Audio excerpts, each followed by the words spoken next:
Hello and welcome to the SPN Circular Economy Conference. We have a range of speakers giving insight into ways companies and packaging can be more sustainable.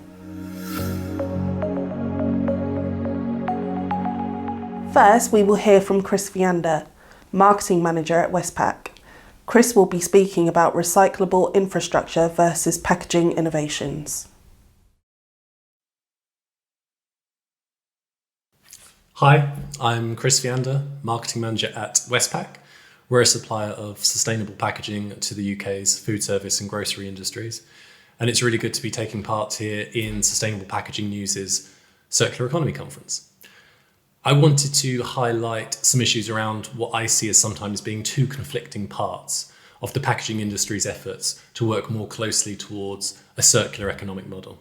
And that's whether this movement should primarily lean upon the innovation of packaging designs themselves or the innovation of wider surrounding infrastructure, such as improved recycling facilities and other processes. Now, finding the optimal balance between these two approaches will take a range of factors into account. For example, there will be various assessments as to which approach offers greater efficiency against overall carbon footprint levels. But there will also be issues around funding and budgets, practicality, branding considerations, and of course, uptake levels from consumers.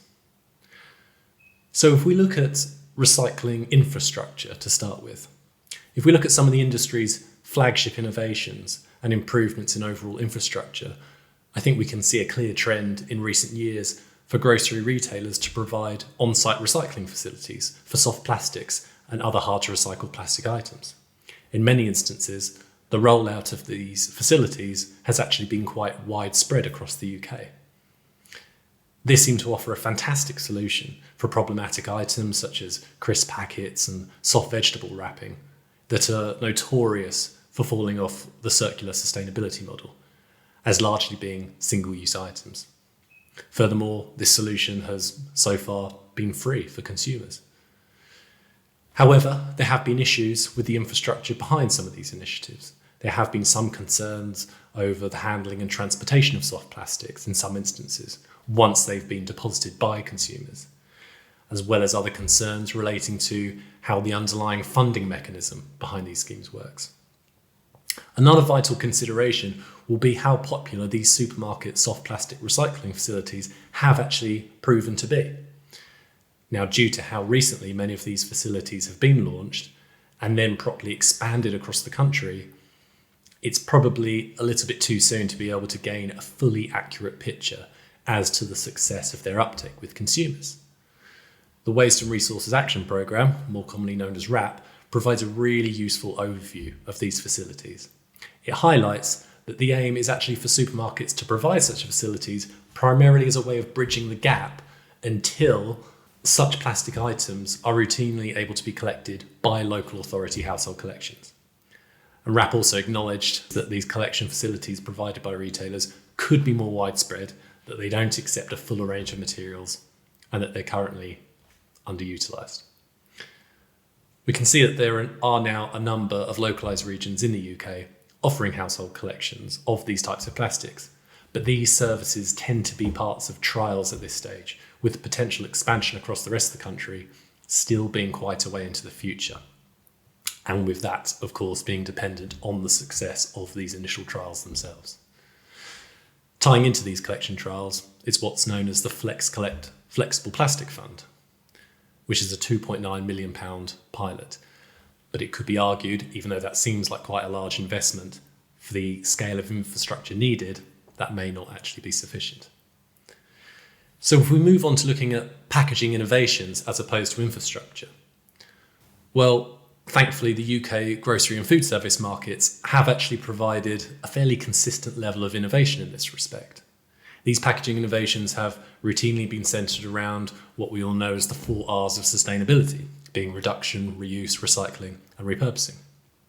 All of these, of course, helping to push us closer to a circular economy by either reducing the packaging inflow that a circular model must then process, by extending an item's life until processing becomes required again, or by directly aiding the recycling process.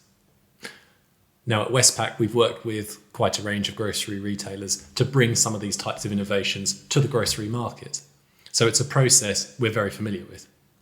An example of this has included working with Waitrose in their initial Unpacked trial, which you may remember.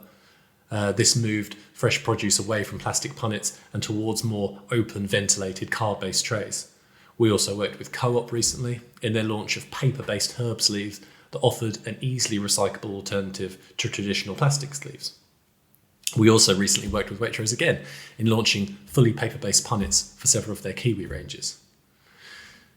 Now, one of the easier areas of packaging innovation and adaptation that we've seen in recent years has simply been the removal of plastics altogether where unnecessary. We've seen a streamlining of packaging designs where only the minimal amount of plastic packaging has been used, only where absolutely necessary for each product. As these types of innovation become more widespread, interesting debates may appear from brands needing to weigh commercial considerations on one side against packaging sustainability and streamlining targets. Of course, it could well become the case that as consumers continue to expect brands to act in the most sustainable way possible, as part of their broader CSR awareness, packaging that is overtly sustainable will in itself actually become a fundamental element of successful branding and design. With that in mind, we could then also start to find packaging that is designed aesthetically to appear sustainable without actually being so. But that's probably a topic for a whole other discussion. So as we look at this balance between packaging innovation and infrastructural development, it's also worth looking at the very different environments of the grocery and food service markets and their relation to this. The recyclability of food service packaging and the benefits this has in the consumer mindset is arguably not as important for food service products in comparison to grocery. In a supermarket environment, packaging that is clearly identifiable to the end consumer as being sustainable and easily recyclable will increasingly play a factor in purchasing patterns at that point of sale. For food service, however, with many takeaway items being ordered online, this consideration arguably plays a smaller role, as the packaging is largely hidden from view at that point of online sale. As such, it could be argued that there is more pressure on grocery brands to develop and move in line with sustainable packaging innovations than food service brands, operating primarily in takeaway and home delivery markets. The alternative way of looking at this is to say that food service brands might need greater incentivization to stimulate such packaging innovation. As a last consideration, we also need to think about alternatives to the usual approaches towards a circular economy and packaging sustainability. Packaging credentials, such as being compostable or biodegradable, have become increasingly widespread and present a disruption to the classic circular economic model. Instead of aiding reuse and recycling, such products intentionally leave the cycle with the aim of doing so in a less environmentally damaging way. Now, this is an interesting development that relies on both packaging innovation and, as is the case for industrially compostable packaging, the availability of specialist processing infrastructure. Key questions here will focus on whether leaving the circular model in this way is more or less sustainable in contrast to the more circular packaging life cycles. This will also need to take into account the availability of the necessary processing equipment, the initial carbon footprint of production, and how many times recyclable products are able to realistically be recycled before eventually leaving the circular loop. So to try and reach some form of conclusion to these points, packaging innovation and infrastructural investments are clearly both important and valuable for creating a more sustainable landscape for food packaging as a whole, with that being applied to both the grocery and the food service markets. These industries are, I would say, no doubt still finding the ideal equilibrium, to call it that, between these two approaches. And this is probably likely to be quite a long-term back and forth process of gradual change and refinement as each product settles into its best possible design, format, and its logistical framework for the best overall sustainability benefits that take a multitude of factors into account. I would say that if any factor will act most effectively as the catalyst to really accelerate this process, it will probably be for consumers to continue to increase their demand for increasingly sustainable products at the very high rate that we have been used to seeing. This will, of course, spur on further sustainable packaging innovations and supporting infrastructure, but it will also begin to pressure brands and legal frameworks into demanding enhanced transparency over which sustainability methods, whether it's ease of recycling or compostability, are actually providing the greatest overall environmental benefit. Well, thank you so much for taking the time to listen in on the exploration of some of those themes. Just to quickly say, we currently have a thorough exploration of a range of sustainability concepts on our website at westpakuk.com, so it's definitely worth a visit. Thanks again, and I'll see you soon. Thanks. Now we will hear from Charlotte Davies and Chris Smith at Comply Direct about circular economy engagement, how businesses can measure their circular journey through criteria and publicly available platforms. Hello and welcome to Measuring Your Engagement Within the Circular Economy. So today's host, Charlotte, is speaking at the moment, and I'm a resource efficiency consultant here at Comply Direct, and we've got Chris Smith as well, the resource efficiency team leader here too. So if you don't know who Comply Direct are, we're a compliance scheme. We're coming into our 17th year, and we also do lots of other consultancy work as well, supporting businesses to reach their environmental aspirations and empower to achieve your sustainability obligations. So we lead, inspire and educate to positively impact the society. And we became a B Corp company last year. So here you can see our full 360-degree service range of environmental compliance, consultancy and waste management. So you should kind of know what the circular economy is, being at the Circular Economy Festival, but essentially it's 3 key areas to eliminate waste and pollution, circulate products and materials at their highest value, and regenerate nature, so bringing everything back into the biodiversity and biosphere. And we can see on the left-hand side, the green side, we've got the biological cycle, so those are nutrients. And on the right-hand side, we've got the technical cycle, so that's the things that we make and produce. And generally speaking, the smaller the circle, the kind of more efficient that might be. And it's all about keeping the value and keeping materials moving through the economy. And now we're going to talk about how, as a business, you can get involved with the circular economy. So really, the benefits are you're looking at enhanced marketability, you're demonstrating that environmental responsibility, you've got increased performance, it goes to reduced waste and storage, you're looking at operational costs, logistics costs, and reduction in your utility costs potentially as well. So also you've got reduced greenhouse gas emissions. It enables you to prepare for future legislation. So we're seeing EPR coming up on modulated fees.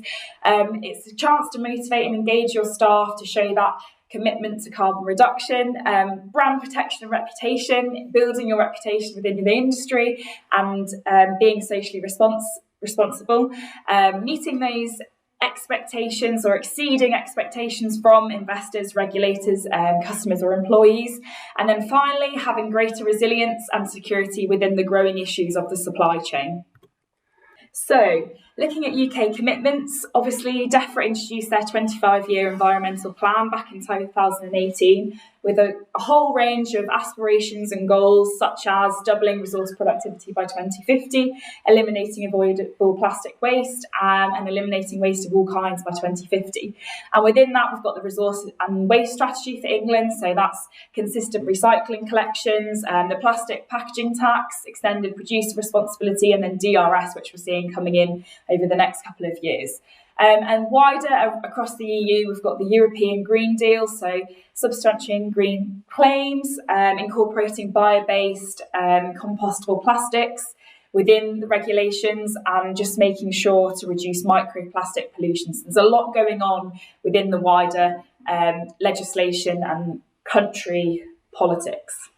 And because UK industry wants to accelerate beyond regulatory instruments and motivators, we have established organisations that wrap with the Plastics Pact, Textiles 2030. and within the plastics pact, which is kind of aligned with the plastics tax in some ways in terms of recycled content, we're looking at about 80% of the UK retail trade involved in that positive movement for recyclable plastic materials, recyclability, and recycled content. So looking at national measures and the progress towards goals and how this is being measured, we've got sort of the overall government aspirations that are to do with the resource and waste strategy. So we've listed a few of those on the last slide, but you can see them on the left-hand side in the green box.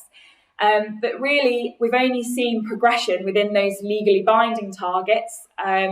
So I think 50% of household waste recycling by 2020 wasn't actually met. We only reached 44%. And we've got some future targets there, such as the 65 waste recycling by 2035. Unfortunately, the resource efficiency target was dropped, which is we differ in England from other countries, so that's a real big issue. But we have seen some developments, so tax and bans and responsibility, so the extended producer responsibility, plastic packaging tax and landfill tax.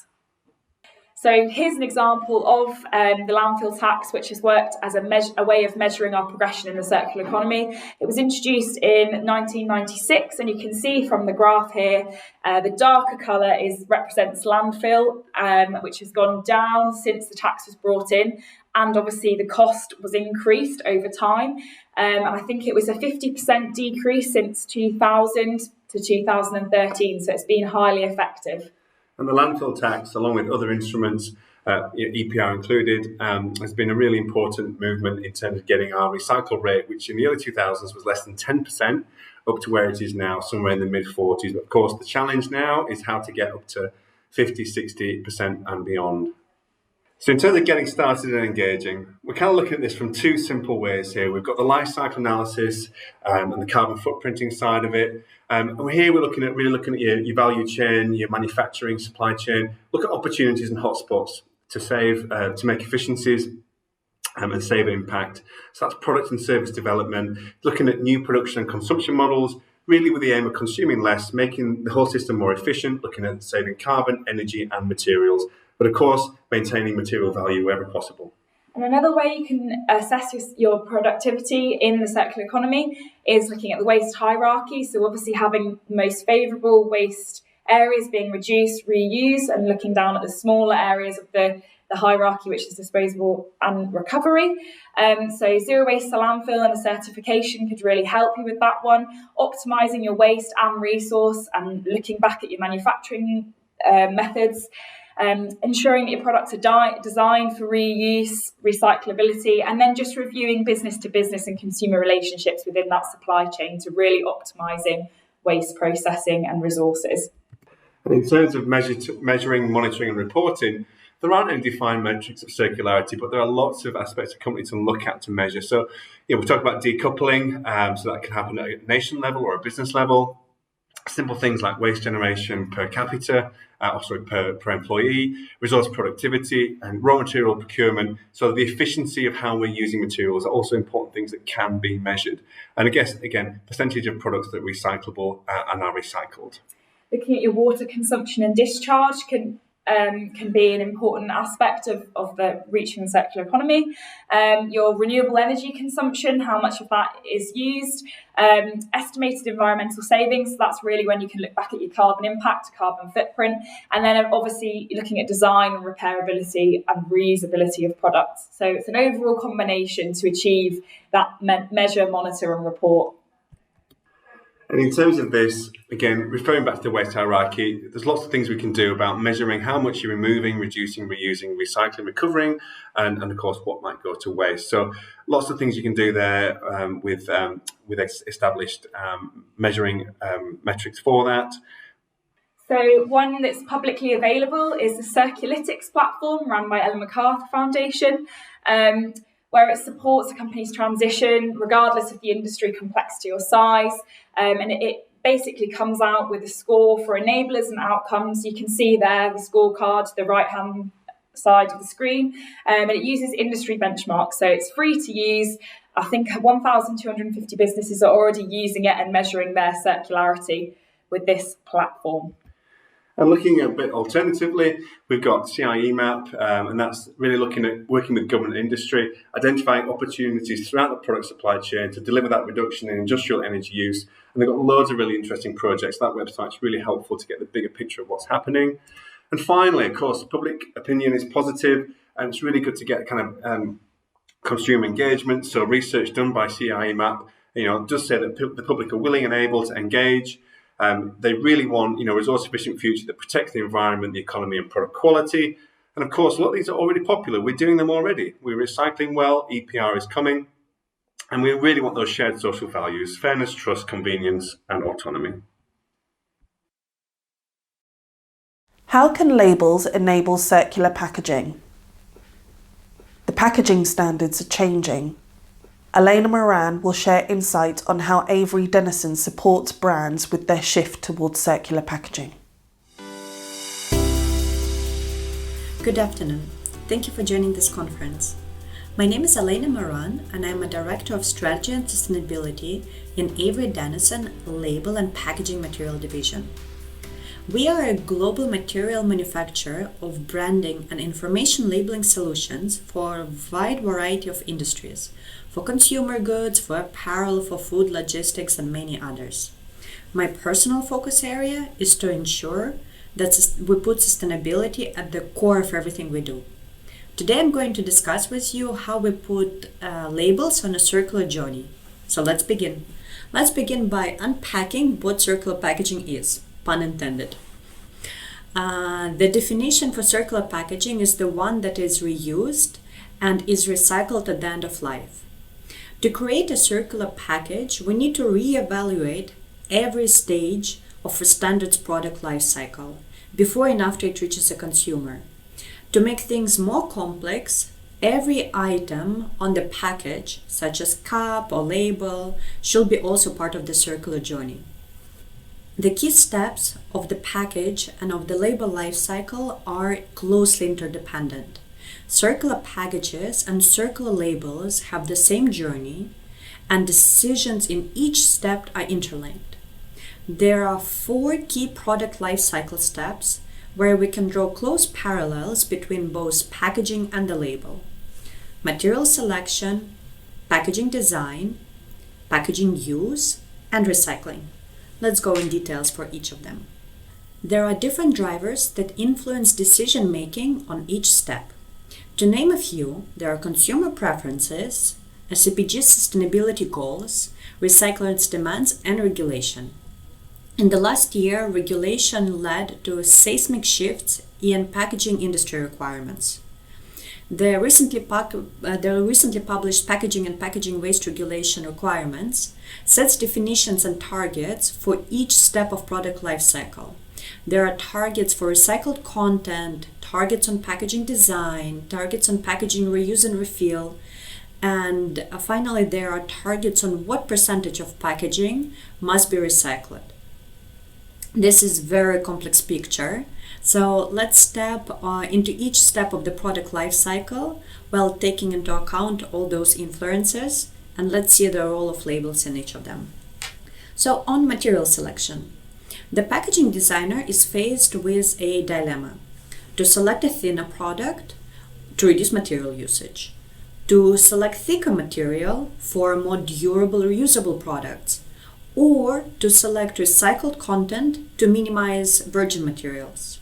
Labels can help to achieve all of those desired results. For example, if a designer selects our filmic label material within our R range with 1 ton of PET mechanically recycled content, he or she can save 2 tons of CO2. Quite impressive. The next step is packaging design. We at Avery Dennison live by eco-design principles. Eco-design considers environmental aspects at all stages of the product development process, striving for products which make the lowest possible environmental impact throughout the product life cycle. Here as well, label can help.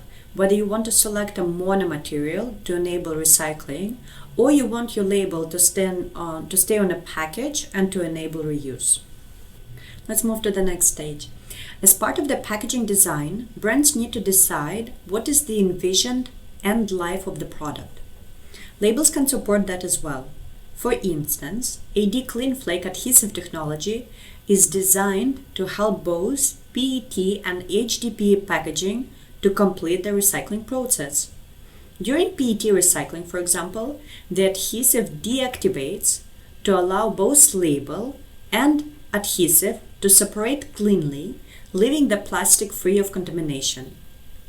During colored HDPE recycling, the labels stay attached but does not compromise the resulting plastic pellets. AD Clean Flake labels enable the recycling of PET and HDPE packaging. They comply with regulations and increase the availability of recycled plastic. It is recognized by EPBP, APR, and Recyclas. The last but not the least driver of circular economy is waste minimization. In Avery Dennison, we put sustainability at the core of everything we do. We try to challenge ourselves on every step of our product development, production, distribution, and so on. That's why we are enormously proud of our AD Circular program. Do you know that with 100,000 labels, you generate over 100 kilograms of used liner? That's why we created our AD Circular program, a program for recycling used paper and filmic label liners in all countries across Europe. With Avery Dennison Circular, or AD Circular, you can contribute towards creating a circular economy where nothing is wasted and everything is reused. In conclusion, labels are small yet significant part of the packaging. To develop circular packaging, you need to think over every step of the packaging life cycle. The label is a pivotal tool that not only enables brand communication with the end user, but also can support achieving your sustainability goals. Thank you very much for listening. If you have any questions or want to learn more about our products, please reach out.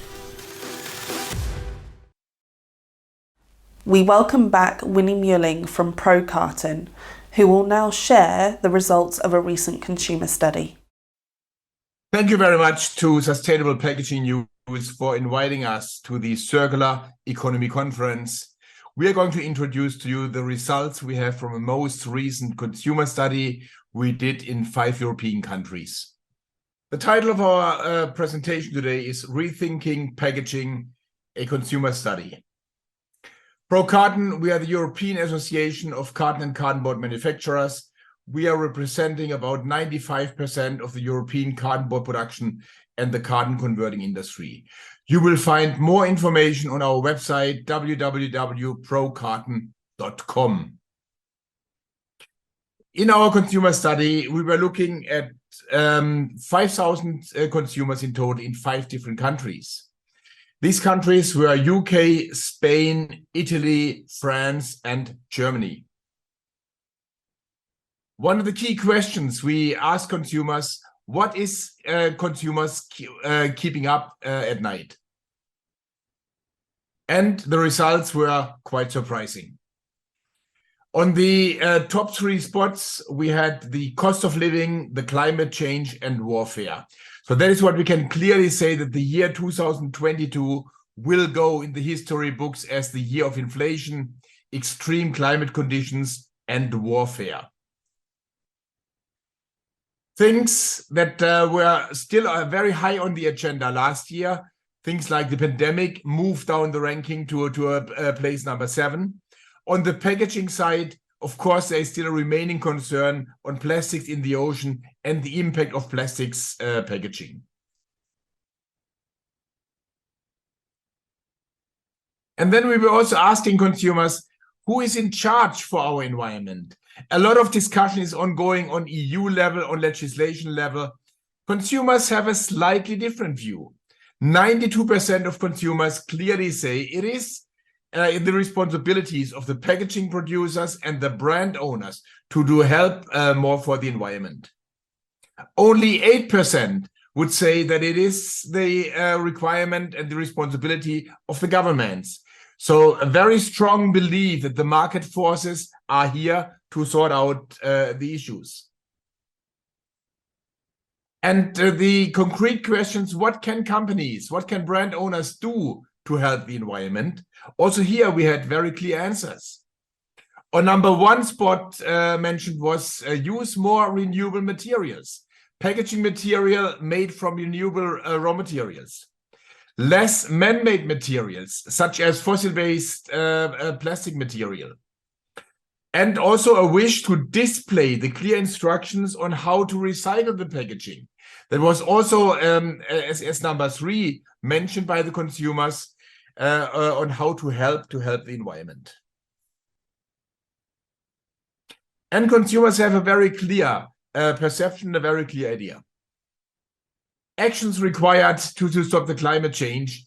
We had the same survey done in 2019, so 3 years ago, and we did it again in 2022. The top 3 spots mentioned by consumers: recycling, number 1, plant more trees, number 2, and use more renewable materials.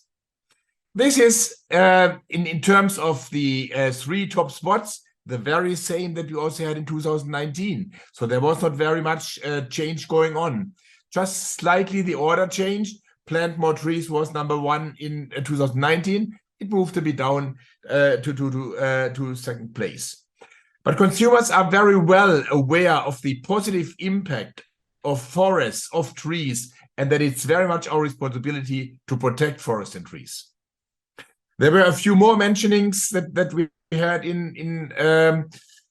as results of the presentation, but very clearly the top 3 remained the same as it was 2019. And consumers do make their choices. When we ask consumers, what have you done more in the past 12 months? Also here we got very clear answers. 58% came back to us and said, recycling more of the household waste. Also very much focusing on water consumption, using less water. Also here it is seen that water is seen as a valuable resource. Then already reduce products packed in plastics. And number 4 spot, I think a very interesting one, of course also directed by the current living conditions, high inflation environment. Consumers are looking at what do they buy, purchasing lower cost alternatives. So topics like private labels will become more important and are becoming already more important. People are looking how can they save at the end of the month in order to make budgets reach a little bit longer and make budgets stretched. What consumers want us to know as the packaging industry and of course also as the brand owners. And this is a very important figure. In the past 12 months, 47% of the consumers asked gave us a very clear response. We have chosen a different brand specifically for the packaging used. So packaging plays a major role, a very important role to create brand loyalty.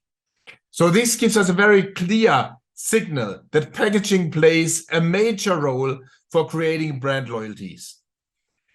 Consumers are looking at the packaging and are choosing a product also for packaging reasons. And when we asked the reasons, specifically the reasons, why did you switch brands? Very clearly here, recyclability plays a major role. The packaging needs to be recyclable. Consumers are looking at recyclability for the choice of packaging. The product also, you need to avoid also overpacking. Consumers are looking into overpacking, and 45% told us in case of overpacking, that was one of the reasons that I chose a different brand. And product is using plastics. So very clearly here also a certain preference, a like and dislike. 43% said we didn't like the plastic that was used for the packaging. For the question on the packaging features, what are the most important things about the packaging? And also here, very interesting findings. Both recycling and sourcing of the raw materials are very important. So consumers are looking at how easy is it to recycle. 85% top mention as a packaging feature, it is easy to recycle. Number two mentioning was made from renewable resources. A packaging material made from a renewable resource is the clearly preferred packaging option.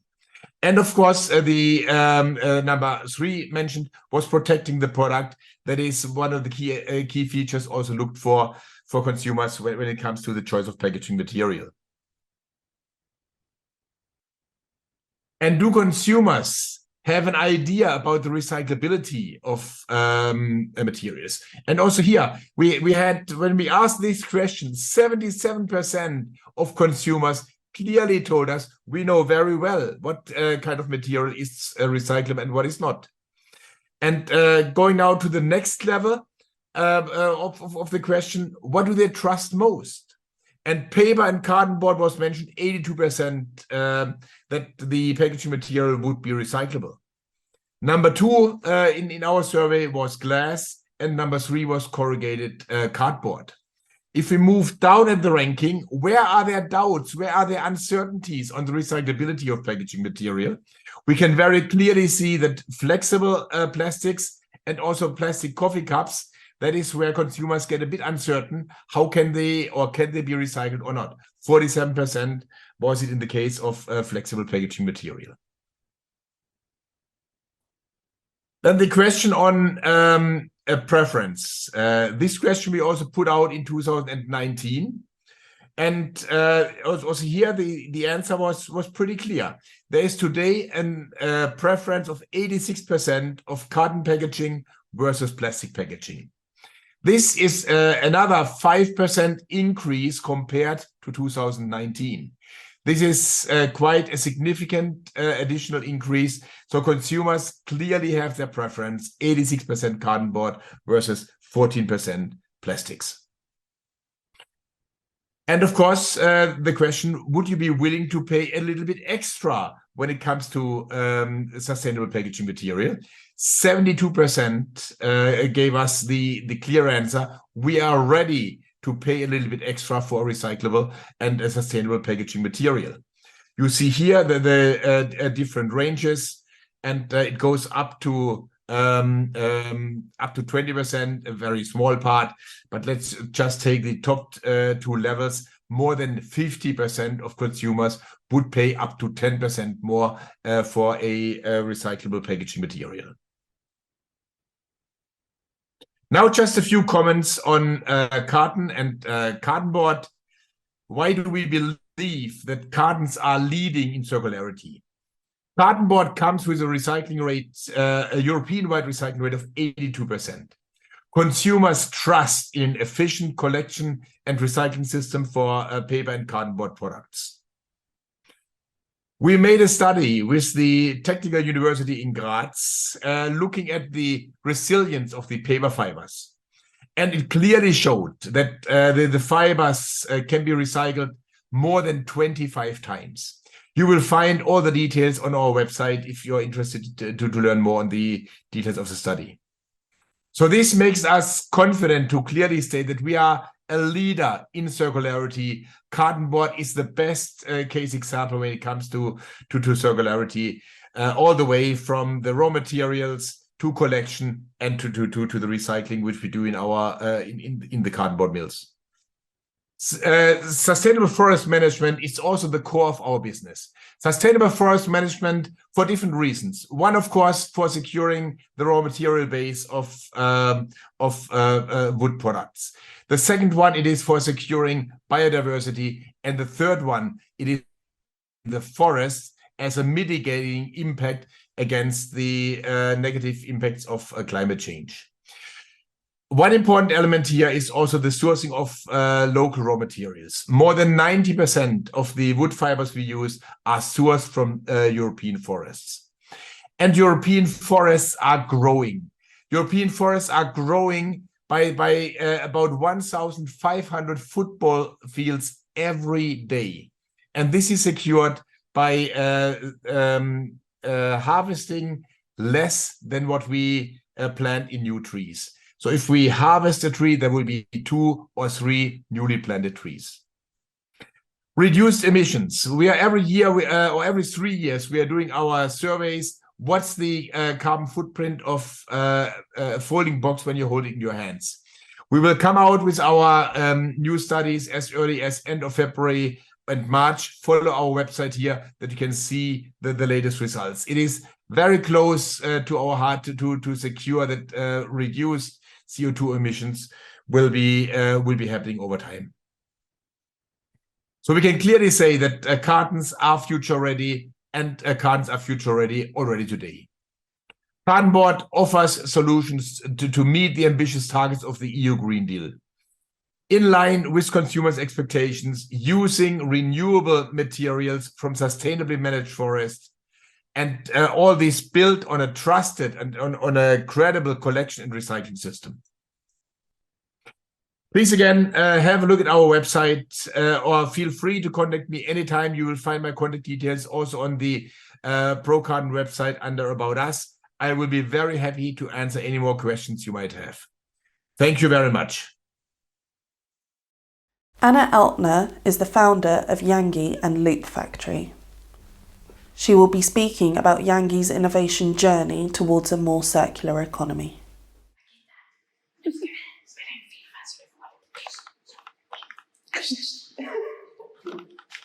Hello, my name is Anna Eltner. I'm the founder of the Loop Factory and Yangi. Both Loop Factory and Yangi has a purpose to actually work with circular economy, with new materials and new technologies. And why is circular economy so important? Well, if we have a circular product flow and circular material flow, that will actually help us to solve the climate problems. But do you know, there is really no circular product. There is only product that is actually in a circular system. And that is what we want to approach with Yangi, which is a disruptive packaging technology for fiber-based solutions. And Yangi is actually a way to address the plastic problem in the world. So talking about circular economy, one thing to address circular economy is, of course, how we use our packaging. And today, the main material that are used in packaging is actually plastics. And do you know that the consumption of plastic packaging is really increasing? Even though there are legislations and consumers, they don't want to use plastic, we are still increasing how we use plastic as a material. And the problem with plastic is, of course, it's mainly fossil-based, but also it's hard to recycle because it's so many complex materials when it comes to plastics. So today in the world, there's only a few % of plastics that is really truly circular and exist in a circular system. So what should we use? How could we make the packaging industry more circular? Well, one way is actually to look at how you design your packaging. Today, a lot of packaging is actually overperforming. We have too high requirements, and maybe we can minimize the material use, maybe we can shift into monomaterials, or maybe we can use the material that actually can be recycled, like fiber-based materials. Another thing when it comes to plastics is also that, of course, we want to have our material as recyclable as possible, and maybe in the future it may be possible with plastics if you change into more monomaterials. But if you look at the world trend and material scarcity, the cost for plastics will also increase. And also, of course, due to the legislation with more taxes. And also from a climate perspective, looking at plastics today, it has a negative effect on carbon dioxide emissions. So it's really not a viable material to use at the large scale. So within Yangi, we are focused actually to move into more circular materials. And by doing so, we have developed a technology with the aim to actually replace as much as plastic as possible. But what is the challenge is when you want to change the packaging industry, where today, mainly due to the existing supply chains, I would say, it's really hard to create a change. We have brand owners that have really high sustainability targets and they are screaming for new solutions, but the supply chains is actually making it really hard to make new innovations, make the whole way to the market. Furthermore, the demands on having one-by-one replacement will make it really difficult for new materials to actually enter and reach the low-hanging fruits first and not the Horizon 3 products. And our mission is really to reshape the world of packaging. We want to make a change and become more sustainable by actually implementing our technology, Yangi. But what is the challenges in the packaging industry if you want to move into more sustainable materials? I would say that one big challenge is how the supply chain works today. The brands have set really high sustainability targets within their packaging, use of packaging, but their existing supply chain makes it hard to really implement new technologies and new materials. Furthermore, there is actually also a wish list on really high specifications when it comes to the packaging, which is actually adapted for that we use plastic. So it's hard if you want to move into new sustainable materials to have a real one-to-one replacement. So as a brand, you really need to rethink how you design your packaging and adapt it to the specifications that actually new materials can promise. When introducing a new technology, one of the biggest challenges is actually how you look at risks. And that's also how our journey started. We wanted to work with innovation projects and be an enabler for actually reducing risks and work with innovation in a new way. And that's how we approach it at Yangi. We need to work in collaboration, where we together to actually minimize risk when introducing new technologies. I founded the Loop Factory in 2014, and the mission with the Loop Factory is actually to help companies to work with innovation within material and technology innovation projects, and to help them to actually speed up the innovation and manage the risks and really implement and commercialize as fast as possible. In the Loop Factory, we have been working with Yangi as a project, and we saw quite early that dry forming is a super interesting technology if you want to replace plastic at scale. So what is the uniqueness with dry forming? Dry forming is actually using fiber-based materials as cellulose and not adding any water in the conversion process. And today, in the paper industry, water is the main media to use when you want to produce paper. So the uniqueness with Yangi is actually to work without any water. And not using water would actually help us to reduce the energy consumption. It will also increase the speed of the process, meaning that we could have a really cost-efficient production process and starting to compete with plastic and reduce plastic at scale. And it's not only not using water, it's also combining a technology and make it really efficient and integrate the different components and to be able to produce a rigid 3D shaped packaging that actually could meet the needs from the brands when it comes to high branding profile and customized packaging. So where are we with Yangi today? Well, we have developed a unique technology platform to be able to produce plastic packaging. And Yangi is actually selling the machine technology together with the materials and added value services. We are now launching the first commercialized demo machine to be placed here in Sweden. And at the same time working with strategic partners to be able to actually launch their products and transfer the technology in a large scale. The aim is, of course, for us to produce 100% bio-based packaging with high barrier properties. And today the raw material is, of course, for cellulose, is bio-based, combined with additional features when to actually reach the final specification of the packaging when it comes to barriers, moisture resistance, grease resistance, etc. We are also working in large collaborations and in different projects to furthermore enhance the functionality of the packaging and furthermore develop the technology. So Yangi is really ready to go and to be commercialized. So in our commercialization journey, we are now selecting pioneering partners to be able to work with us and to launch the first sustainable products based on dry forming technology. We are working together to develop both the low-hanging fruits to be able to launch them this year or next year, and as well as looking at what is the next products within Horizon 2 and Horizon 3 and develop that together. So for us, it's very important to actually together innovate and furthermore develop more sustainable products. So if you're curious to learn more about Yangi, you can of course contact us. You can always visit our website, yangi.se. And we really hope that you want to join us and help us to reshape the world of packaging.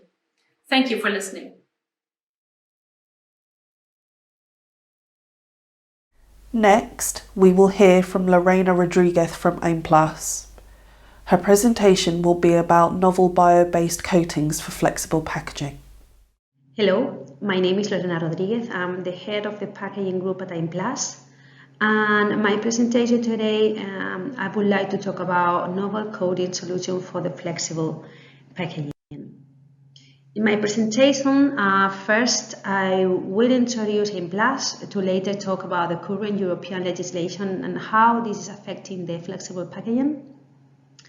Later, I will start talking about coatings for the packaging sector, and I will try to clarify some terminology related to what is considered plastic and what is not considered plastic from the single-use plastic legislation to finally finish my presentation with some approaches that Aimplas is working on for the flexible packaging. And then I will try to summarize some information and some conclusions from my presentation. Aimplas, it is a technological center with more than 30 years of experience in the plastic sector. We are located in Spain, in Valencia, and our mission is to generate value and health to the sector and to the industry and also to the society. So we try to help the companies that are associated to us with our knowledge and also our capacities. We are a team, and now we are more than 215 people, high qualified professionals, and we are divided in various specialists, technicians, then PhD students, and also university graduates. We are right now 60% women, 40% men, and we are a very young team, and all together try to help the companies based on our knowledge in the plastic sector and in what I'm working in the packaging sector. As I told you before, we help companies with our capabilities and our facilities. We are divided between pilot plants and laboratories, and from that we try to solve, at least considering the packaging sector, all the different technologies related to flexible packaging, rigid packaging, and semi-rigid packaging, and not only the production of the packaging, but also the conversion.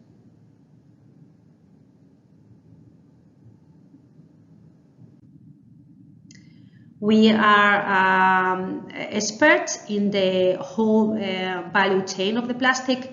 So we work from the polymer synthesis. We also formulate and develop raw materials. We also, as I told you before, have the capabilities of processing and manufacturing with our pilot plants, different prototypes for the packaging sector. And we are really connected to the end users, and we help them to develop a novel packaging that will follow the design rules to be reused or recyclable. Starting with my presentation, what I'm here to talk to you today, it is about plastic, as I told you, and how is the situation right now in the European concept. We know that recently there has been an increasing focus on the plastic waste disposed by human and the impact of it in the ocean and earth.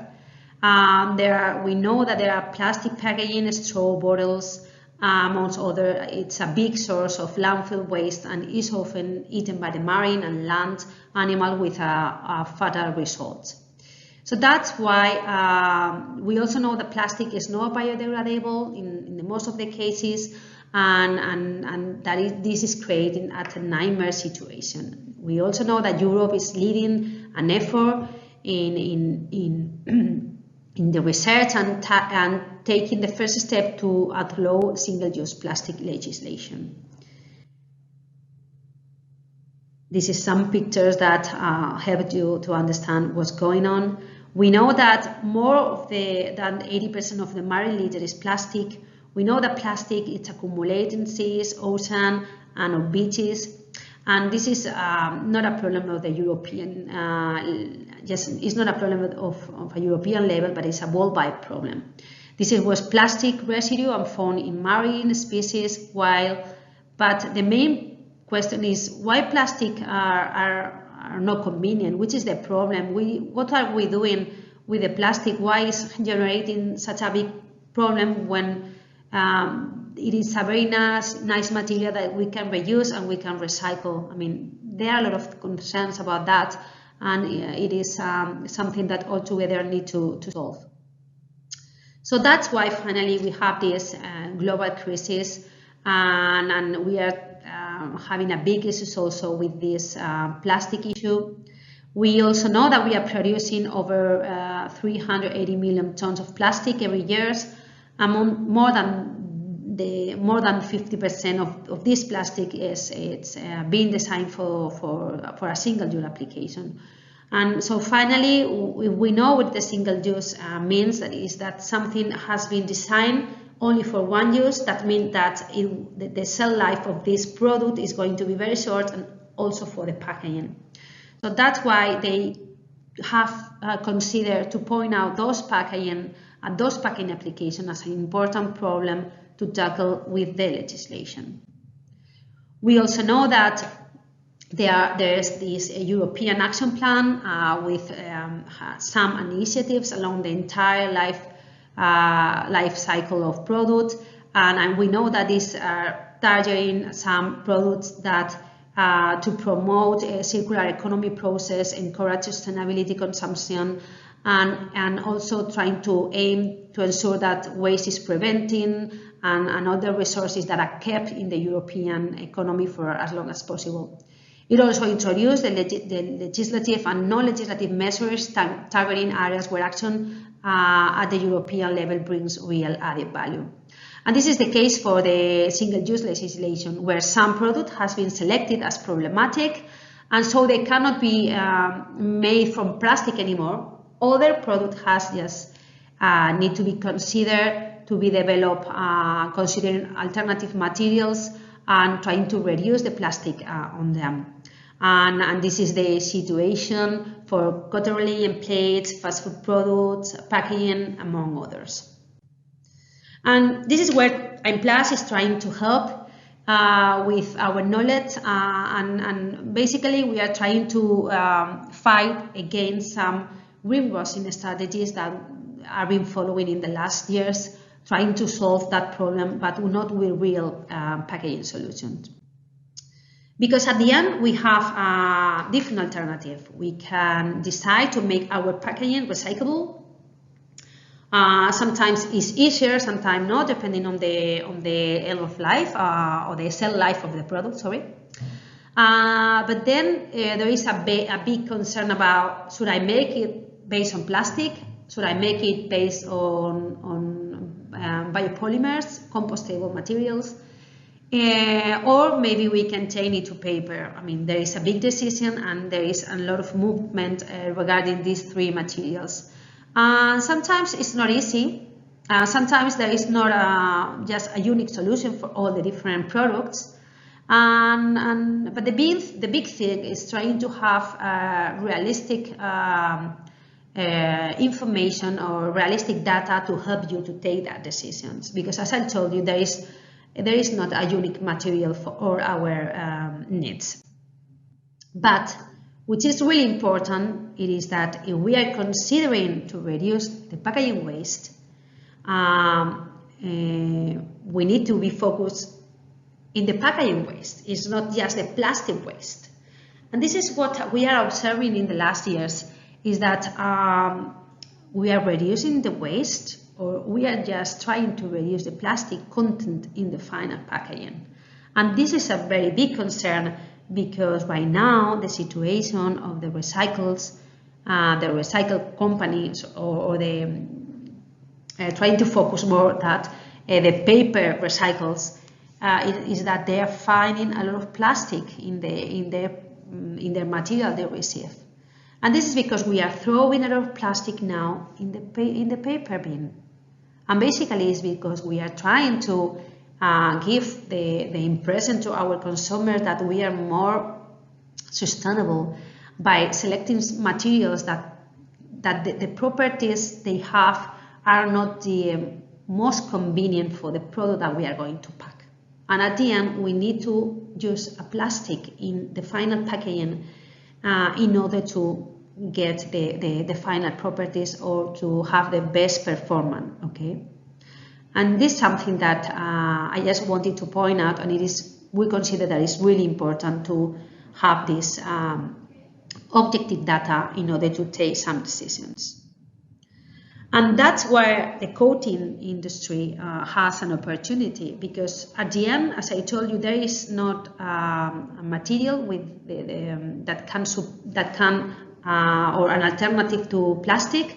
I mean, paper is not an alternative to plastic, only in some cases. But if we want to preserve a product that it has a long shelf life, then it's not going to be very convenient. We need a barrier property, and this barrier property need to be applied by a coating or plastic, I will say plastic layer. So this is where the coating has an alternative, because through the coating technology you can apply low thickness of material and get a good property. In some cases you can also develop recyclable paper or recyclable solution that couldn't affect the recyclability of the paper after all.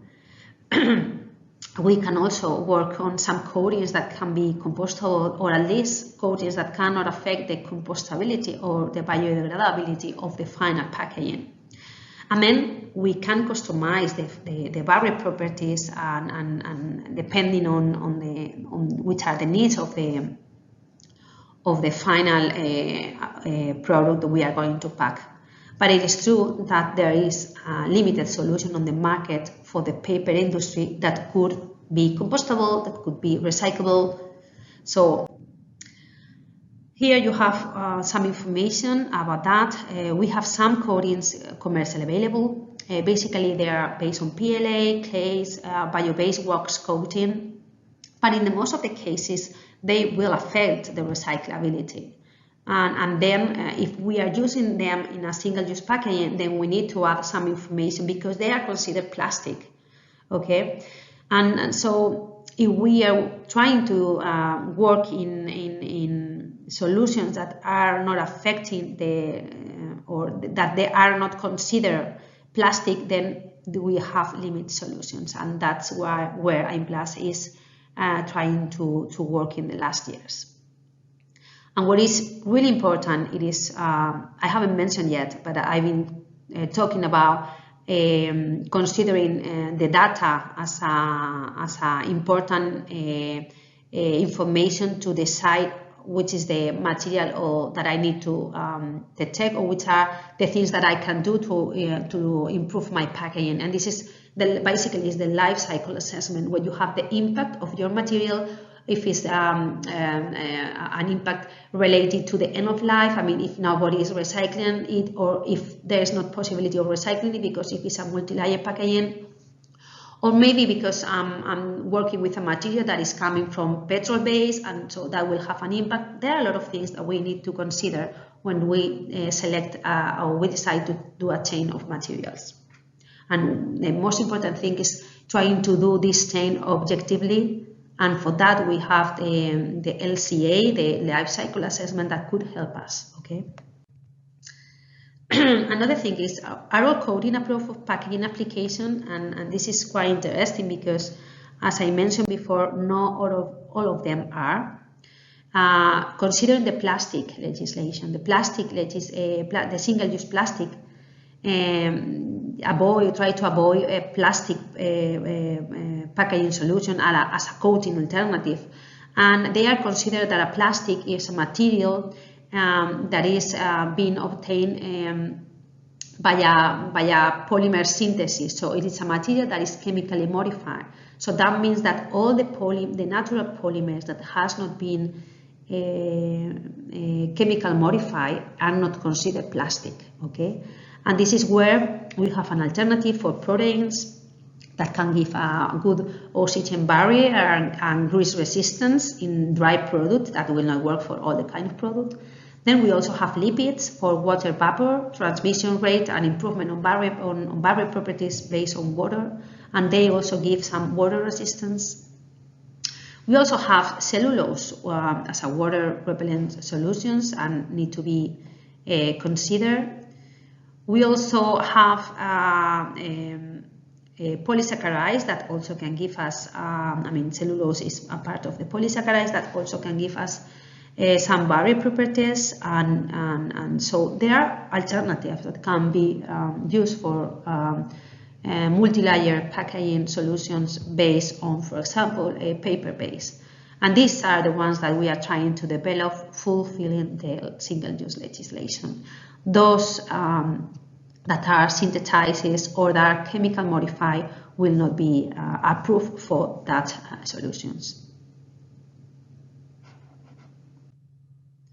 So to summarize, coating is an alternative considering the European strategy for the Circular Economy Action Plan and the reduction of waste.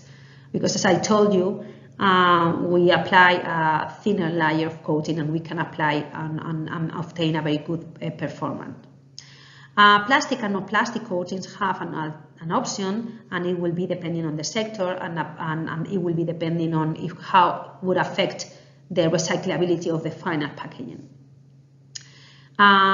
We always need to think when we do a change on material about the end of life of or the shelf life of our product. If we are modifying the structure and we are reducing the shelf life, then we will have an impact in other kind of, or we will have an impact in other problem, which is the food waste. Okay, so we need to be like consistent. We are trying to give more environmental solutions, and if we are reducing the shelf life of the product, then it will be something that maybe will have a negative impact if we study the global impact of our packaging together with the product. Then it is important not to transmit misleading information, so please try to use objective or data, the data that we can obtain from the LCA to take decisions. And there are also important things that maybe we can combine approaches to obtain good packaging performance, and maybe with a combination on different strategies based on petrol-based solution and also renewable solutions. So this is the end of my presentation. I would like to thank you for attention, and also the Sustainable Packaging New for considering me as giving a presentation today. And if you need or if you want to have more information about what Aimplas is doing or what the packaging group is doing, please contact me. Thank you very much. Bye. It's great to have Shira Rosen back from the Israeli Packaging Institute. She will now talk about the opportunities and challenges of designing packaging for the circular economy. Hello, I'm Shira Rosen, and I'll be talking today about designing eco-friendlier packaging and some of the challenges and opportunities while designing the packaging. It's very complicated to talk about the full spectrum of designing eco-friendly. I give a full course in the university, but I will try to highlight the main issues and give a perspective. A little bit about myself. I am 30 years in the packaging field, out of them 25 years in multinational companies such as Unilever and Strauss Group, where I was head of the packaging development department. Today, for several years, I'm already chairwoman of the Israeli Packaging Institute, and I have my own consultancy company that develops new packaging, tries to make it more sustainable, innovative, and cost effective. I also give lectures, universities, conferences, and for companies. So when we come to design a new packaging and wanted it to be more eco-friendly, we are sometimes confused with all the concepts that they're talking and don't know what to choose. There's the reducing CO2, protecting perishable resources, zero waste, circular economy. So for the beginning, the first two are the goals, and the seconds are some of the ways how to reach it. There's different approaches how to reach it. It's not only circular economy. We have design for optimization. There we need to make the packaging functional, because this is the most important, that we won't have food waste and throw both the content and the packaging. We want to extend shelf life and try to do not only less packaging, but also less waste, less energy. We talked about responsible resourcing, where there we can use renewable materials or recycled materials and make sure there's no harmful substances. In the circular economy, we will talk about recycling, reusability, and biodegradable or compostable solutions. And there's also a solution that is not disposable, that there is the reusability, water soluble and edible packaging. So if we talk about circular economy, how do we choose? Would we go to reusable solution or to a recycling solution? What is better? So if we look at the hierarchy, then reusability is higher than recyclability. But it's not always true. It depends on a lot of conditions, such as is it refillable or returnable? Does it require more robust packaging that is more packaging? How many cycles can we use? Does it require collecting and washing systems that brings to it a lot of energy and water that should be counted when we decide which solution we choose. So, for example, SodaStream was once a small or medium Israeli company that added soda to water. They had specific machines that added soda to water. And once they understood that the solution stands for reusability, a very strong claim of sustainability, they put in the middle of public places, big caves with 7,050 bottles and cans, and wrote, one family, 5 years, 7,050 bottles and cans can be replaced with one machine and one bottle. And I don't know if you know, but they were bought by PepsiCo by a lot of money because of this concept. So there is the refill at home that is didn't succeed very much because people had to fill the bottles, the reusable bottles, with a new packaging, and it wasn't very convenient, and had to also wash it. So here is a solution that you don't have to pour it, you don't have to wash, you just easily add it to the reusable system. Another solution is when you refill it at the point of sale. So here is a solution of machines at the point of sale that also wash for you the packaging and relabel it. So it's much more convenient. And also for products that contain a lot of water. So why we sell all the robust packaging with the water that can be added at home or anywhere you are. Only add the small portion that can, the concentrated extract that can be added to the water that you can refill anyhow. And there's a lot of advantages, as it is, of course, a smaller packaging, but also can have a longer shelf life, and for products are activated only when they are watered, so it could be better. Loop started with all the reusable packaging and opened supermarkets with packaging that are more robust and much more convenient. Also here, then, if you want to return it, then you have to wash it at home and bring it back. And when it's one packaging or two packaging, it's okay. But when you have to do it with a lot of packaging, it becomes inconvenient. So then there is new business models, very convenient for e-commerce, for example, because then they come and pick it for you from home and bring new ones, and you get a credit and it becomes a loyalty loop. Another idea to return it was borrowed from the renting of bicycles. That there are smart packaging that can be detected, track and trace, and you can return it in a lot of places, and then the packaging becomes a service and not one use. On the other hand, when we're talking about recyclability, also, if we want it to be full recycled, it's not easy. It has to be collected, and then the consumer has to understand in which bin to throw it and cooperate. And there has to be proper infrastructure spread all around.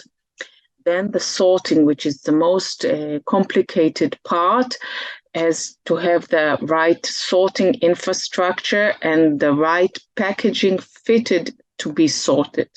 And then when it comes to recycling, it has also to be monolayer and to be with the same materials that are recycled and can be cleaned and returned to new applications that, of course, should be consistent in quality and materials that has demand. Luckily, there is more demand than they can offer. And if it's for food, it should be food-proof.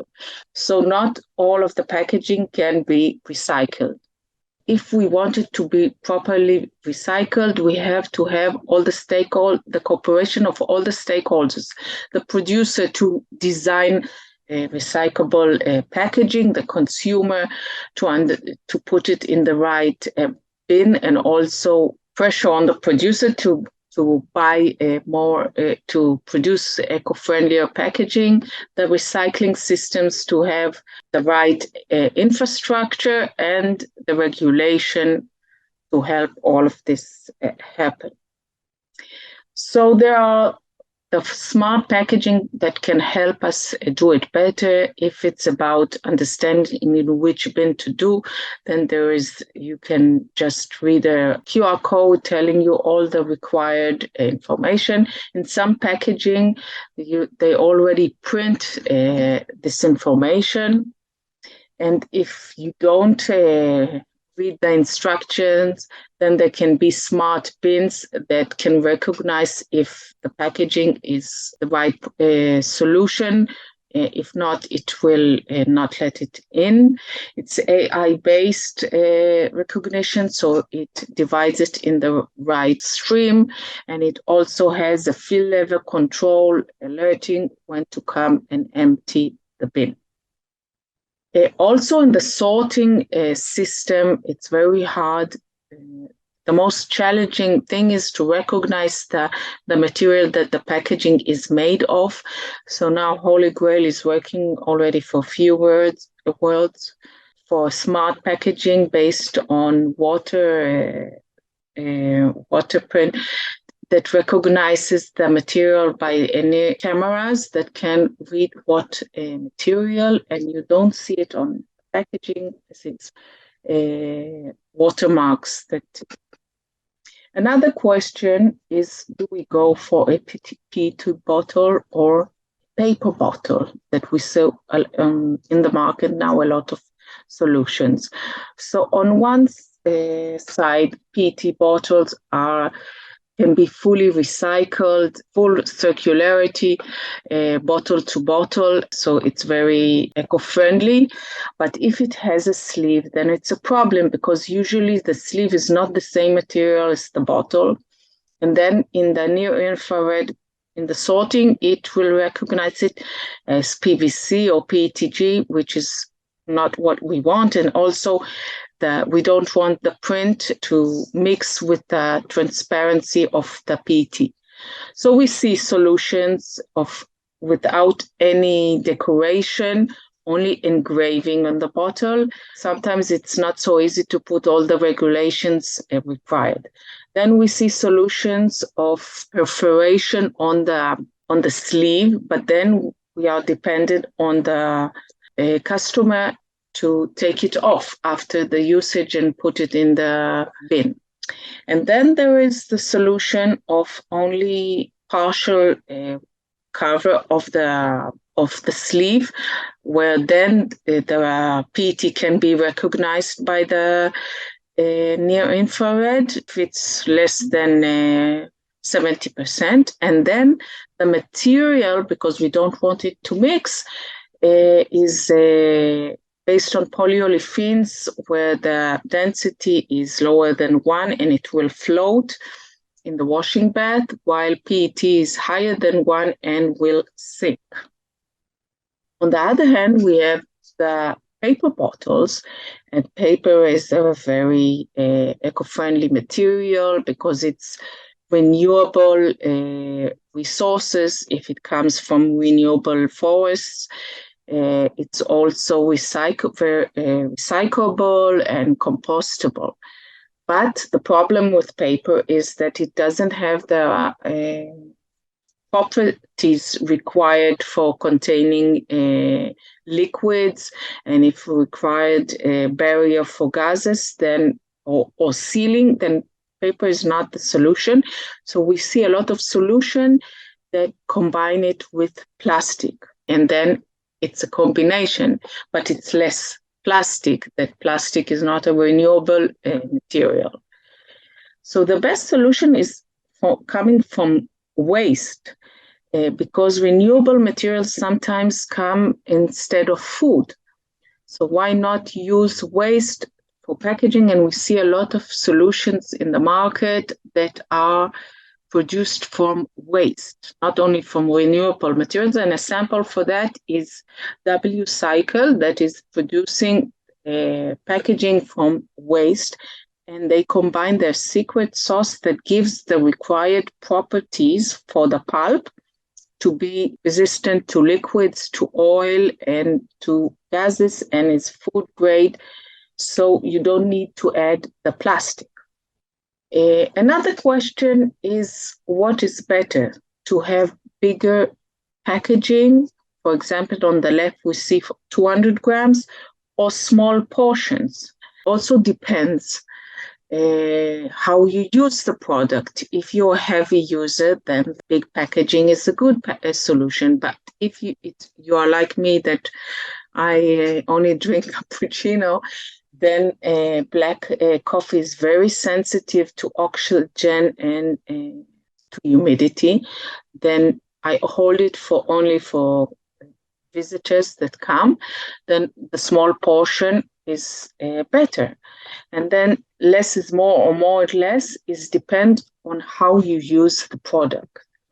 So packaging, as I said, if we do a big packaging for a product that you don't use and can be spoiled, then we lose also the content and the food waste.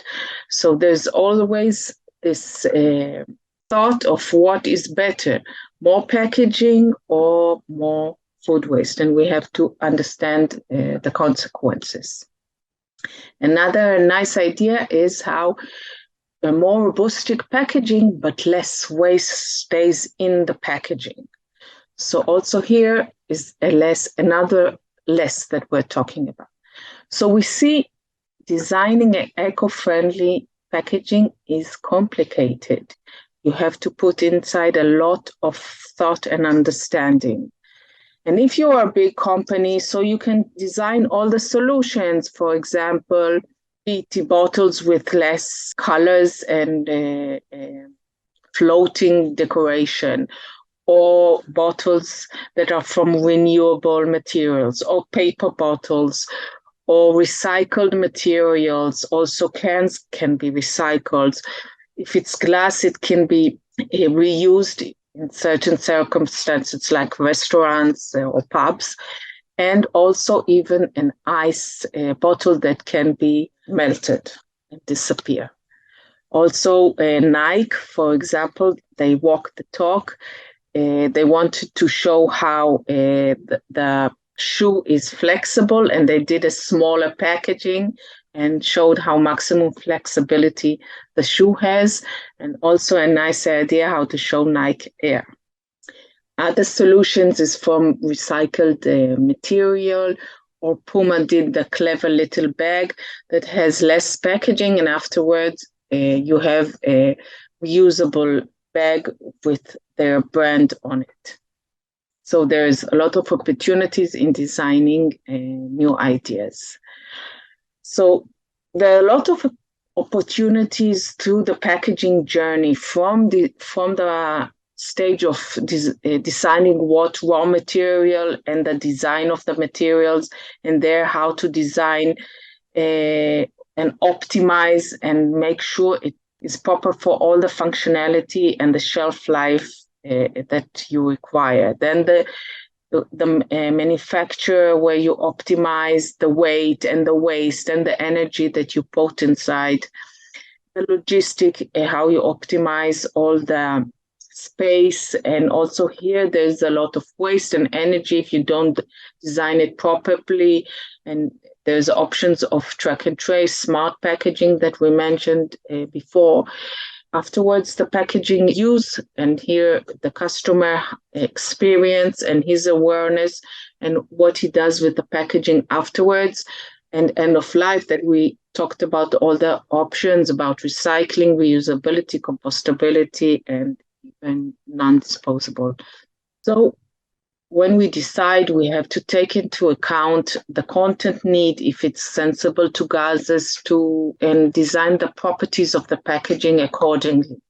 We have to see if it's feasible, not only in our factory, but also in the sorting and in all the infrastructure that is built. We talked about reusability, we talked about recycling. So there's also the infrastructure that makes it happen. The business model, how it works, and is it effective? What are the trade-offs if you choose one on another? How does the customer behave, and how does he understand the solution? And of course, the impact of the solution. And we can check it in life in LCA or other ways. So if I summarize it, the first solution is try to minimize as much as possible and use what you need, but make sure you protect the product. Try to reuse the packaging, and if not, recycle or use renewable materials, but keep it comfortable and a nice customer experience. Otherwise, it won't be good for all of us. So thank you very much. If you want to reach me, this is my email and my website. Hope you enjoyed it. Thank you very much. Returning to our Circular Economy Conference is Silvia D'Alesio, who will now be explaining how digital innovation drives a sustainable packaging system, how digital solutions can help improve efficiency and optimize performance production. Hello and welcome everyone. I'm lucky to be at such an important conference with the professionals today, discussing circular economy and dealing vertically the topic of packaging, which today is increasingly relevant in determining the production system of the coming years. I hope that's not the main reason you are attending, but pretty sure you will come away enriched with a broad overview of how packaging innovation can really impact business models and ultimately enrich the everyday life of end consumers with added value. I wish to thank the brilliant staff of Sustainable Packaging News because it's able to create each year this event with new content and speaker by animating the debate on the way we recycle our packaging. And these are practices that need to be promoted so we can make the world we live in a more sustainable way and show people how we can better our efforts in rethinking the amount of packaging we use. So the good is that we are on the same page, and this page is related to the relationship between environmental and packaging. In my case, for example, working with a global understanding of the relationship from lab controlled or lab studies to digital and data management studies on packaging and logistics. But the question is what's next? So we know that the impact of packaging on the environment is almost unacceptable, especially for the fast mover consumer goods industry. And we know enough about how packaging design production are affecting environmental parameters and consumer behavior. So what we can really do in the next generation of packaging professionals, we need based on research, both basic and behavioral and social research. We need to partner with the policy, with not just supply and market interventions. In this sense, my contribution today will focus on the digital innovation that drives sustainable packaging system and the challenges that companies have to undertake to remain competitive and add sustainable value to markets. The packaging sector is highly encouraged today to shift toward a circular economy system. Welcome to my presentation. First of all, let me thank you all for attending here today. Let me start by saying just a few words about my own background. I'm a food and packaging expert and an international scouter on food innovation, leading several projects regarding developing new food products and businesses. I'm a Bachelor Scientific in Food Sciences and Technology and International Master Scientific in Food Innovation and Product Design.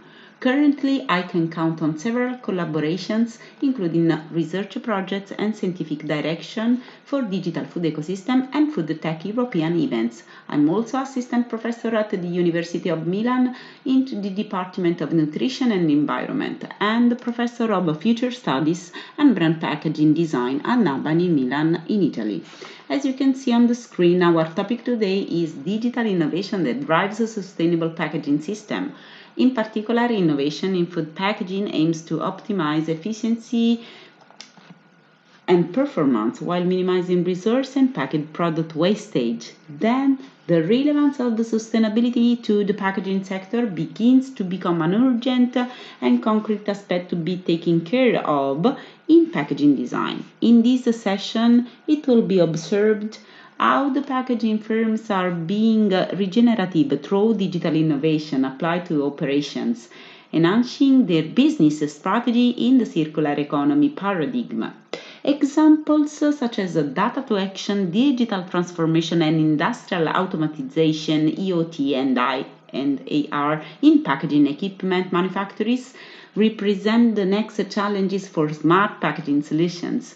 Lastly, this digital solution, when integrated with real-time analytics, serves to improve operational efficiency and optimize performance production. Today's topic is of particular interest to those of you who are willing to design eco-sustainable packaging by reducing the use of supply chains and production chains through the digitization of related unit operations. These processes can reduce the environmental impact by monitoring data such as the CO2 emissions and particular containers performance made of a reduction in weight compared to the traditional models, and supports brands to be responsible in communicating green packaging development.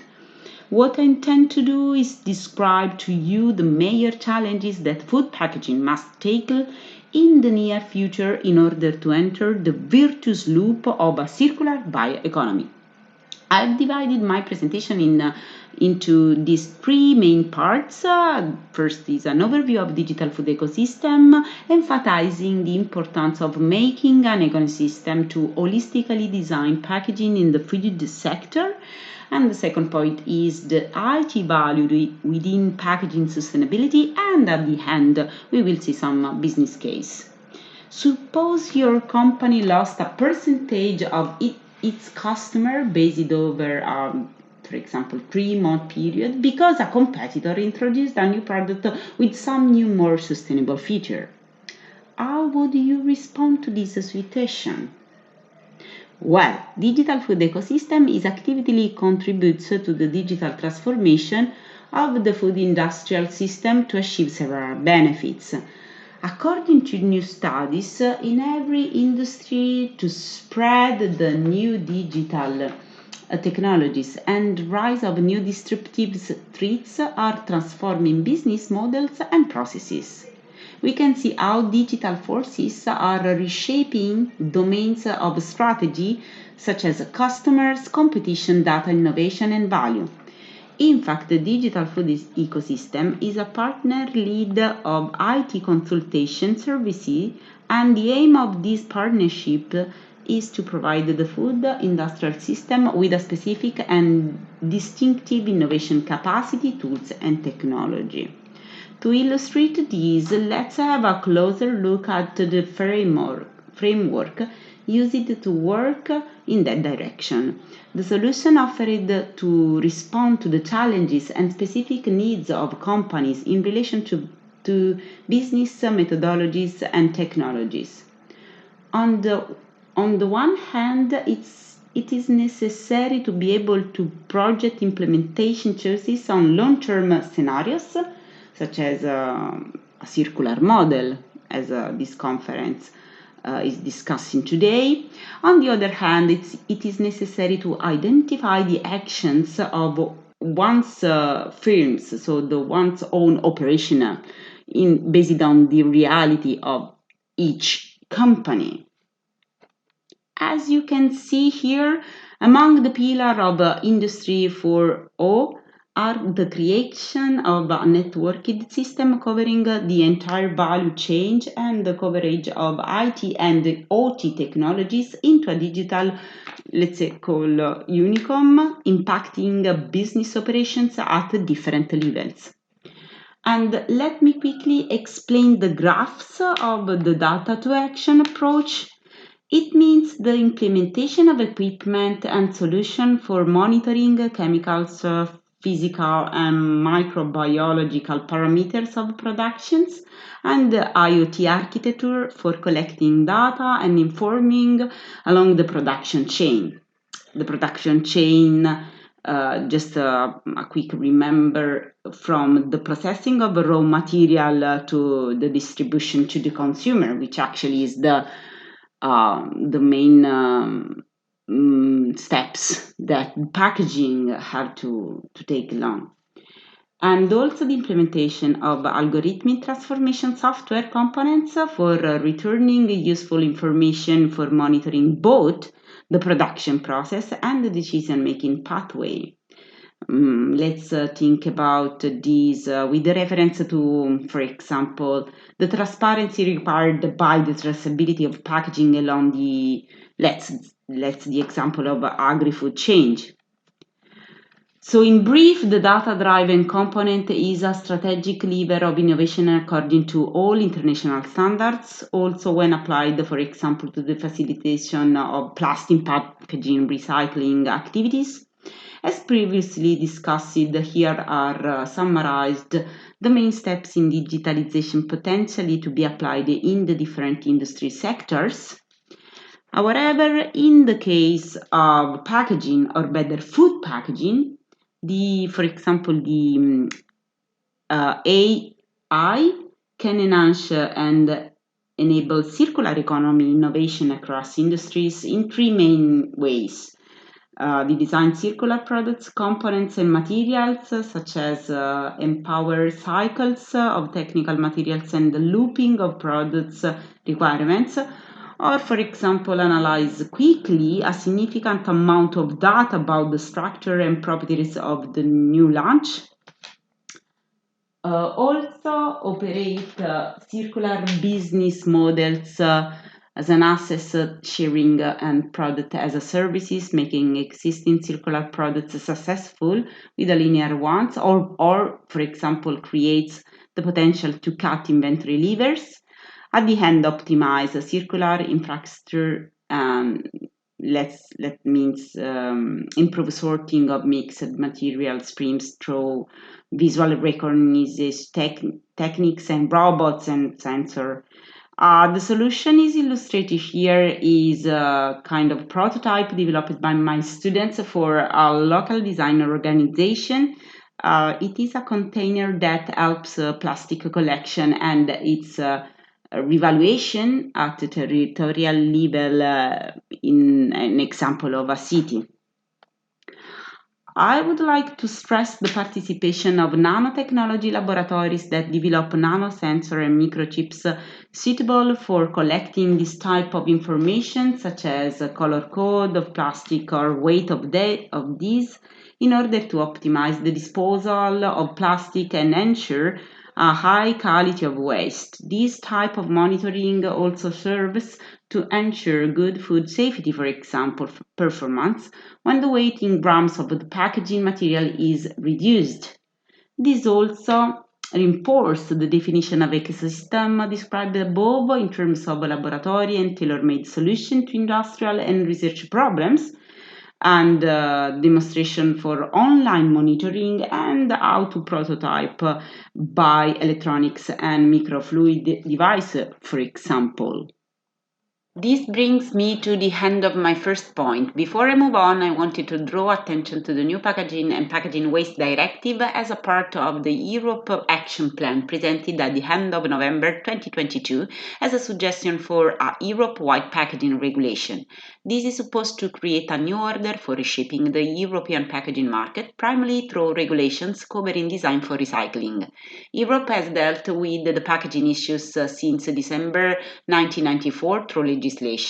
However, a large number of problems have been arising since then. How do we put an end to packaging as an environmental problem? In this sense here, I'm talking about the digitalization of packaging toward a circular economy system, because when you apply new technologies to the new packaging development for the supply chain, you might increase corporate sustainability through tangible and verifiable value, adopting a quantitative approach supported by the digital. Moreover, there are other interesting facts we should to take a look. For example, the functional degradation. What I mean by functional degradation is a cross-cutting element shared by the entire manufacturing and industrial sector. As the chart shows, with this view, the sustainability perspective has a concrete activation in the plan. Let's take, for example, a common issue of companies, such as when an equipment loses its functionality during its life because, for example, it is part of a system that has changed, or it is in the process of losing in functionality. Then it is working in a way that is no longer relevant to the expectation. So there is a break with the nominal conditions. So this is a tangible problem that we want to drive towards sustainability, because a poorly functioning system involves repercussion at several levels, including the generation of waste in terms of both material and energy. This leads directly to my last point, the show of some cases.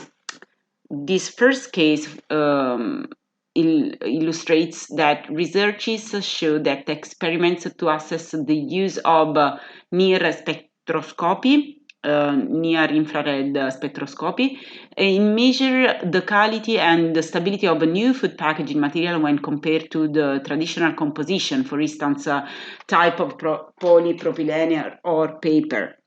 Here is show the case of polyethylene industrial control, identifiable with optical sensors using waste sorting plants, where the development of a machine learning module is used for the identification of material by a comparison of the reference standard and the machine learning cluster analysis or digital models. Another case refers to the packaging machinery when the risk is about a critical component in the packaging. So how you can prevent that just a component of the machinery could impact negatively on the entire process. And also here, thanks to the machine learning models, the implementation of these models, you can prevent whatever a component could risk to don't work properly. Here, another case, as you can see, is when other materials such as water or coating are needed in food packaging products to speed up the operations process, such as in this example in the canning industry. And this case illustrates how this is not wasted by using a sensor to detect the data. And these data are helping to find right combination of variables, and this combination is suitable for the efficiency of all operations. Finally, I would like to mention the winner goal of the Netherlands Packaging Center, the Golden Note Award 2022, the Master Pack Group with its modified atmosphere technology. This innovation technologies embarks on using ICT and appropriate packaging material, lowering food waste and improving collection control in the supply chain. Thank you for your attention, and I hope you will have again an insight into the potential of digital in packaging sustainability. I will be happy to answer any question you may have. Thank you so much for watching our Circular Economy conference. For more news on sustainable packaging, please visit our website and follow us on social media.